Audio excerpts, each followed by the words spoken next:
আসসালামু আলাইকুম, আপনাদের সবাইকে ফ্যামিলি এগ্রোতে স্বাগতম। তো আসলে আপনারা সবাই বিভিন্ন ধরনের খামার রিলেটেড বা গরু রিলেটেড ভিডিওতে দেখেন যে ঘাস ছাড়া আসলে গরু পালন করা সহজ না, মানে এটা আসলে সম্ভব না।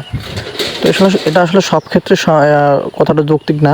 যেমন আমাদের ক্ষেত্রেই বলি, আমাদের আসলে ঘাস চাষ করার মতো সেরকম জায়গা নেই। তবে আমাদের এদিক গরুর খড় যেটা পল বলে আর কি, এই পলটা খুব সহজলভ্য, আসলে সহজেই পাওয়া যায় এবং দাম অনেকটা কম। যার কারণে আমরা আসলে শুরুর দিক থেকেই খড় দিয়ে গরু লালন পালন করি। গাভী গরু থেকে শুরু করে মোটাতাতকরণ সব ক্ষেত্রেই আমরা খড়টাকে বেশি প্রাধান্য দিই। আমরা সকাল বিকাল দুই বেলায় খড় খাওয়াই এবং পাশাপাশি দানাদার কিছু খাবার দিই। তো সব ক্ষেত্রে আসলে ঘাসটা যে প্রয়োজন তা না, তবে হ্যাঁ কিছু কিছু সময় আসলে যখন প্রয়োজন হয়, আমাদের কিছু কিছু জায়গায় ঘাস আছে, তখন আমরা আসলে ঘাস দিই। তবে বেশিরভাগ ক্ষেত্রে আমরা আসলে খড় দিয়েই গরু লালন পালন করি।